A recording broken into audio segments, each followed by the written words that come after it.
Hello friends, welcome back to Goldwell official channel. இந்த பதிவில் என்ன பார்க்க போறோம்னா சைனா மற்றும் அமெரிக்கா ரெண்டு பேரும் மிகப்பெரிய அடிதடியில் இருக்காங்க. ஆக்சுவலா இவர்கள் போர்னால கிடையாது, ட்ரேட் வார் அப்படின்னு சொல்லப்படக்கூடிய ஒரு புதிய போர் உருவாயிருக்கு. இத இவர்கள் ரெண்டு பேரும் எப்படி ஹேண்டில் பண்ண போறாங்க? அதே மாதிரியே அமெரிக்காவும் சைனாவும் அடிச்சுக்கிட்டு இருக்காங்க. அந்த சமயத்துல இந்தியா நம்ம கிட்ட பவரையும் டேலண்ட்டை யூஸ் பண்ணி நம்ம மேல ஏற முடியுமா? அதாவது நம்ம ராஜாவாக முடியுமா? அது வாய்ப்பு இருக்கா இல்லையா? அதை பத்தி தான் இன்னைக்கு வீடியோல பார்க்க போறோம். வணக்கம் நண்பர்களே. ஃபர்ஸ்ட் ரீசன்ட் டைம்ல டொனால்ட் ட்ரம்ப் அவர் பதவிக்கு வந்ததுக்கு அப்புறம் உலகத்துல இருக்க எல்லா நாடுகளுமே எல்லா மக்களும் அமெரிக்காவை தான் திரும்பி பார்த்துட்டு இருக்காங்க. அதுக்கு காரணம் ஃபர்ஸ்ட் அமெரிக்கா ஃபர்ஸ்ட் ஃபேஸ்ல நிறைய நாடுகளுக்கு வரி விதிச்சாங்க. ஆக்சுவலா நீங்க அமெரிக்காவுக்கு நிறைய பொருட்களை நீங்க ஏற்றுமதி பண்றீங்க. இதனால அமெரிக்க மக்கள் நாங்க தான் ரொம்ப பாதிக்கப்படுறோம், நாங்க டெவலப் ஆகாமையே இருக்கோம் அப்படின்னு நினைச்சுக்கிட்டு ஃபர்ஸ்ட் ஒரு 3 நாடுகளுக்கு டாக்ஸ போடுறாரு. அதாவது நீங்க இம்போர்ட் பண்ணீங்கன்னா நாங்க உங்க மேல மிகப்பெரிய வரி விதிப்போம் அப்படின்னு சொல்றாரு. ஆக்சுவலா இதுல ஃபர்ஸ்ட் 3 நாடு எது சிக்குச்சுன்னா கனடா, மெக்சிகோ, சைனா. இதுல கனடாவும் மெக்சிகோவுக்கும் கிட்டத்தட்ட 25% டாக்ஸ் போட்டாரு. அதன் பிறகு சைனாவுக்கு 10% டாக்ஸ் போட்டார். ஆக்சுவலா அமெரிக்கா சைனா நீங்க சும்மா வார்த்தையால தீனாவே அடிச்சு நொறுக்குவாங்க. இப்போ நீங்க டாக்ஸ் வேற போட்டுன்னு சொல்லிட்டாங்க, அதுக்கு நாங்களும் பதிலடி கொடுப்போம் அப்படின்னு சொல்லிக்கிட்டு அவர்கள் இப்போ 15% ஒரு சில பொருட்களுக்கு நாங்க டாக்ஸ் போட போறோம் அப்படின்னு சொல்லி முக்கியமா அறிவிச்சிருக்காரு. ஆக்சுவலா அது எந்தெந்த பொருள்னா முக்கியமா எல்என்ஜி கேஸ் மற்றும் கோல், இந்த ரெண்டுக்குமே 15% டாக்ஸ் போட போறதா சொல்லியிருக்காரு. அவர் இது மட்டும் இல்லாம ஜிபிங்சிங் மறுபடியும் முக்கியமான ஆயில், அதே மாதிரி ஆட்டோமொபைல் ஸ்பேர் பார்ட்ஸ், மிஷினரிஸ், அதே மாதிரி எர்த்ல நிறைய ரேரான எலமெண்ட்ஸ் எல்லாம் இருக்கும், அதற்கும் நாங்க டாக்ஸ் போட போறோம் அப்படின்னு சொல்லியிருக்காரு. இது கிட்டத்தட்ட 10% டாக்ஸ் போட போறாரு. ஆக்சுவலா இது எப்ப ஸ்டார்ட் ஆக போகுதுன்னா பிப்ரவரி 10ஆம் தேதியிலிருந்து இந்த டாக்ஸ் அமலுக்கு வரப்போகுது. ஆக்சுவலா இது அமெரிக்காவுக்கு சைனாவுக்கு ஒரு மிகப்பெரிய பிரச்சனையை பூதாகரமா கிளப்பியிருக்குன்னு தான் சொல்லலாம். அதே மாதிரியே இன்னொரு விஷயம் நம்ம சொல்லணும்னா கனடாவுக்கு டாக்ஸ் போட்டாங்க. கிட்டத்தட்ட $100 பில்லியன் அளவுக்கு அவர்கள் கனடா அமெரிக்காவுக்கு எக்ஸ்போர்ட் பண்ணிட்டு இருந்தாங்க. அதுல 25% டாக்ஸ் போட்டாங்க. ஆனா சைனா யூஎஸ்க்கு கிட்டத்தட்ட $500 பில்லியன், அதாவது ஒரு வருஷத்துக்கு அவ்வளவு பொருட்களை எக்ஸ்போர்ட் பண்ணிட்டு இருக்காங்க. கம்பேர் பண்றப்போ அமெரிக்காவை கம்பேர் பண்றப்போ அமெரிக்கா ஜஸ்ட் அவங்களுடைய மொத்த ஜிடிபிலேயே மொத்த கூட்ஸ்லயே ஒரு 2 to 3% தான் அமெரிக்கா சைனாவுக்கு எக்ஸ்போர்ட் பண்ணிட்டு இருக்காங்க. அப்படிங்கிறப்ப எந்த அளவுக்கு இருக்குது வித்தியாசம் அப்படிங்கிறத நீங்க கண் கூட பாக்குறீங்க. ஆக்சுவலா 2023ல கரெக்டா சொல்லணும்னா $427 பில்லியன் சைனா அமெரிக்காவுக்கு எக்ஸ்போர்ட் பண்ணிருக்காங்க. முக்கியமா அவர்கள் ஃபோக்கஸ் பண்றது சைனா எதுக்குப்பா ஃபேமஸ் அப்படின்னு கேட்டா மேனுஃபேக்சரிங் தான் சொல்லலாம். அதுவும் முக்கியமா செல்போன் ஸ்பேர் பார்ட்ஸ் ஆகட்டும், எலக்ட்ரானிக்ஸ்ல ரொம்ப முக்கியமான பொருட்கள் ஆகட்டும், பேட்டரி ஆகட்டும், அதே மாதிரி கம்ப்யூட்டர் ஆகட்டும், இந்த மாதிரி எவ்வளவு பெரிய டெக்னாலஜி இருந்தாலும் சீப் ரேட்லயும் பெஸ்டாவும் பண்ணி கொடுத்துதான். அதாவது ஒரு 15 வருஷத்துக்கு முன்னாடி நீங்க சைனா ப்ராடக்ட் வேணுமான்னு கேட்டா கண்டிப்பா எனக்கு வேணாம் தான் சொல்லியிருப்பீங்க. ஆனா இன்னைக்கு அப்படியே டோட்டலா தலையெழுத்தே மாறி இருக்கு. இன்னைக்கு சைனாவுடைய ப்ராடக்ட் உங்க வீட்லயோ அல்லது உங்க ஊர்லயோ இல்லாம தான் என் பேரை கேளுங்க. ஏன்னா அவ்வளவு தொடர்ந்து அதிகரிச்சுட்டே வந்துட்டு இருக்காங்க. அதாவது அமெரிக்காவினுடைய பொருளாதாரத்துல கிட்டத்தட்ட 78% அவர்களுடைய லேப்டாப் தான் எல்லா அமெரிக்கா வீட்லயும் இருக்கான்.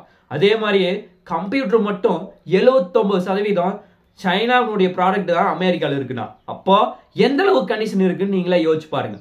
ஆனா இன்னொரு முக்கியமான விஷயம் என்னன்னா சைனா அமெரிக்காவுக்கு இவ்வளவு பொருட்களை எக்ஸ்போர்ட் பண்றாங்க. அமெரிக்கா சைனாவுக்கு எவ்வளவு எக்ஸ்போர்ட் பண்றாங்கன்னு பார்த்தா அதாவது ரொம்ப சின்ன சின்ன அளவு. கரெக்டா சொல்லணும்னா இங்க ஃபைட் எப்படி தான் இருக்குது, யானைக்கும் எறும்புக்கும் அந்த மாதிரி அளவுக்கு தான் ஃபைட் இருக்குது.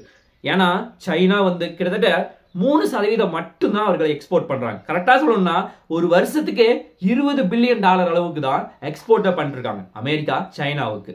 ஆக்சுவலா கரெக்டா சொல்லணும்னா எந்த மாதிரி பொருட்களை முக்கியமா எக்ஸ்போர்ட் பண்றாங்கன்னா ஆயில் மற்றும் சின்ன சின்ன மிஷினரி பார்ட்ஸ் மட்டும் தான் அவர்களால எக்ஸ்போர்ட்டே பண்ண முடியுது. அப்போ நமக்கு என்ன தெரியுது, அமெரிக்கா வந்து ரொம்ப பெரிய டெவலப் ஆக கிடையாது. மற்ற நாடுகளை சீண்டிட்டு நம்ம தான் கெத்து அப்படின்னு ஒரு ஊருக்குள்ள ஒரு ரவுடியாட்டு சொல்லிட்டு இருப்பாங்களே, அந்த மாதிரி தான் இந்த இடத்துல வந்து தெளிவா தெரியுது. ஆக்சுவலா அமெரிக்கா வந்து சைனா வந்து எப்படி வந்து எதிரியா பாக்குறாங்கன்னு நமக்கு தெரியுது. அதே மாதிரியே இந்தியா வந்து ஏன் அவ்வளோ ரொம்ப க்ளோஸா பாக்குறாங்க அப்படின்னு பார்த்தா, ஃபர்ஸ்ட் முக்கியமான விஷயம், அமெரிக்காவினுடைய எல்லா பெரிய பெரிய கம்பெனிஸ் எல்லாமே ப்ராடக்ட்டை வந்து இந்தியாவில் லான்ச் பண்ணியிருக்காங்க. ஆக்சுவலாக முக்கியமாக யூடியூப் ஆகட்டும், இன்ஸ்டாவாகட்டும், ஃபேஸ்புக், ட்விட்டர், கூகுள், இந்த மாதிரி எல்லா பெரிய பெரிய நிறுவனங்கள் எல்லாமே இங்கே இருக்காங்க. அதுவும் முக்கியமாக ஒன்று விட்டுட்டேன். ஆக்சுவலாக வால்மார்ட் வந்து இப்போ ஃப்ளிப்கார்ட்டோட 90% அவர்கள் தான் ஷேரை வச்சிருக்காங்க. அப்படிங்கிறப்போ இவ்வளோ பெரிய, அதாவது இந்தியாவில் எல்லா பிக்கஸ்ட் நெட்வொர்க்கும் அவர்களது அமெரிக்காவினுடையது இந்தியாவில் தான் இருக்கு. அதனால அவர்களுக்கு ஒரு பெரிய லாபம் இப்போ வந்து கொடுத்து தான் இருக்கு. அதே மாதிரியே இந்தியாவுடைய ஒரு முக்கியமான சிஇஓ, கூகுளுடைய சிஇஓ இந்தியாவிலேருந்து போய் இப்போ அமெரிக்காவுக்கு தான் ஒர்க் பண்ணுறாரு. அதே மாதிரியே அமெரிக்கா வந்து இவ்வளோ டெவலப் ஆனதுக்கு, அவர்கள் வந்து வல்லரசு ஆனதுக்கு முக்கியமான காரணம் நான் வந்து இந்தியாவை தான் சொல்லுவேன். ஏன்னா இந்தியர்கள் கிட்டத்தட்ட 50 லட்சத்துக்கு பேருக்கு மேல அங்க ஒர்க் பண்ணிருக்காங்க. அதுவும் எல்லாமே டாப் கம்பெனிஸ். ஆக்சுவலா முக்கியமான சிஇஓ ஆகட்டும், பெரிய பெரிய டாக்டர் ஆகட்டும், எல்லாருமே அங்கதான் இருக்காங்க. அதனாலதான் சொல்றேன், ரெண்டு நாடுமே நல்ல ரிலேஷன்ஷிப்ல மெயின்டைன் ஆயிட்டே இருக்கு. அது வந்து இந்தியாவுக்கு ஒரு மிகப்பெரிய பாசிட்டிவா தான் இருக்கு. அதனாலதான் சொல்றேன், ரெண்டு நாடுமே நல்ல ரிலேஷன்ஷிப்பை மெயின்டைன் ஆயிட்டே இருக்கு. ஆக்சுவலா இன்னொரு முக்கியமான டேட்டா சொல்லணும்னா, அமெரிக்கால இந்தியர்கள் எல்லாரும் டாப் பொசிஷன்ல இருக்கான்னு சொல்றேன்.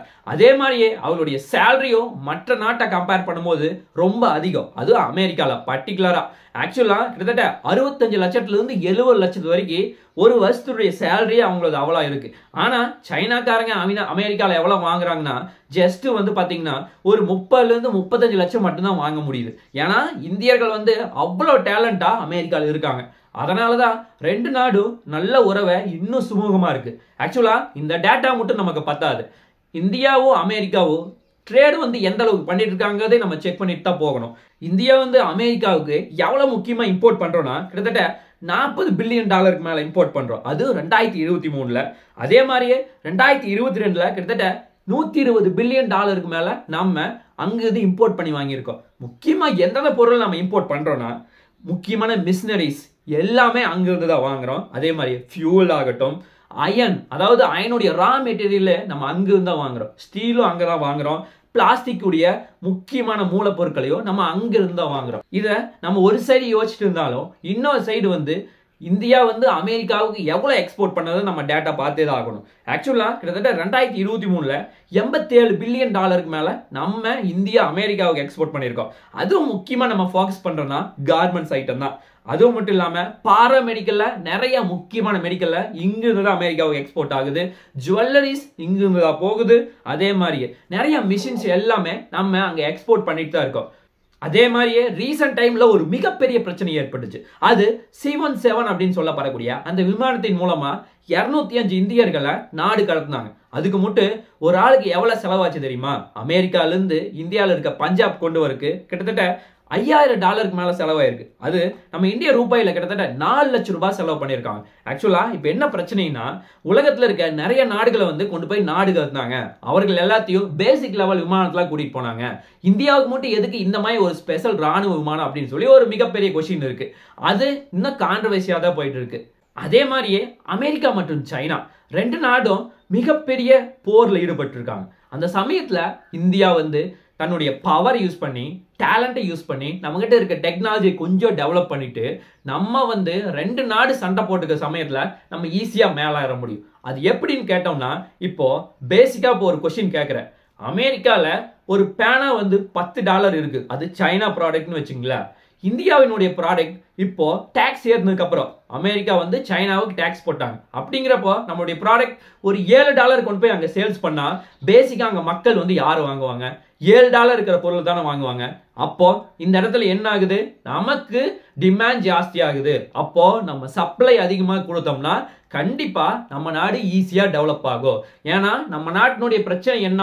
டாலர் வந்து ரொம்ப ரொம்ப குறைவா இருக்கு. அப்ப இந்த டாலர் குறைவா இருக்குன்னா நம்ம என்ன பண்ணணும்? அதிகமா எக்ஸ்போர்ட் பண்ணணும். முடியும். அப்போ நமக்கு ஒரு ஆப்பர்ச்சுனிட்டியை அமெரிக்கா இன்டைரக்டா நமக்கு கொடுத்துருக்கு. அதை வந்து நம்மளுடைய டேலண்ட் யூஸ் பண்ணி பவரை யூஸ் பண்ணோம்னா கண்டிப்பா நம்ம மேல ஏற முடியும். அதே மாதிரியே இம்போர்ட் லெவலையே குறைச்சோம்னா நம்முடைய நாட்டினுடைய கிரவுத் டொமஸ்டிக் ப்ராடக்ட் அப்படின்னு சொல்லப்படக்கூடிய ஜிடிபி வந்து ரொம்ப அதிகமா டெவலப் ஆகும். அதாவது இது வரைக்கும் 8 to 9% மட்டும் தான் நம்ம கண் கூட பார்த்திருக்கோம். அது 2020ல. 2026 27லாம் நம்மளால ஒரு 15 to 20% அளவுக்கு கொண்டு போறதுக்கு நமக்கு மிகப்பெரிய ஆப்பர்ச்சுனிட்டி கிடைச்சிருக்கு. அதாவது டொனால்ட் ட்ரம்ப் அவர்கள் நமக்கு நல்லதுதான் பண்ணியிருக்காரு. நம்ம இதை எப்படி கொண்டு போக போறோம்? அதே மாதிரியே டொனால்ட் ட்ரம்ப்பை பிப்ரவரி 12ஆம் தேதி நம்முடைய பிரைம் மினிஸ்டர் மீட் பண்ண போறாரு. இந்த மீட்டிங்ல நிறைய அக்ரிமெண்ட் வந்து சைன் ஆகிறதுக்கு வாய்ப்பு இருக்கு அப்படின்னு சொல்லியிருக்காங்க. ஆக்சுவலா இது எல்லாமே இந்தியா வந்து பல படி மேல உயர்த்திருக்கு. இது ஒரு முக்கியமான பங்கா இருக்கும் அப்படிங்கிற நம்பிக்கையில நாளைக்கு இன்னொரு நல்ல ஒரு வீடியோவில் உங்களை நான் சந்திக்கிறேன். நன்றி, வணக்கம், தேங்க்யூ, ஜெய் ஹிந்த்.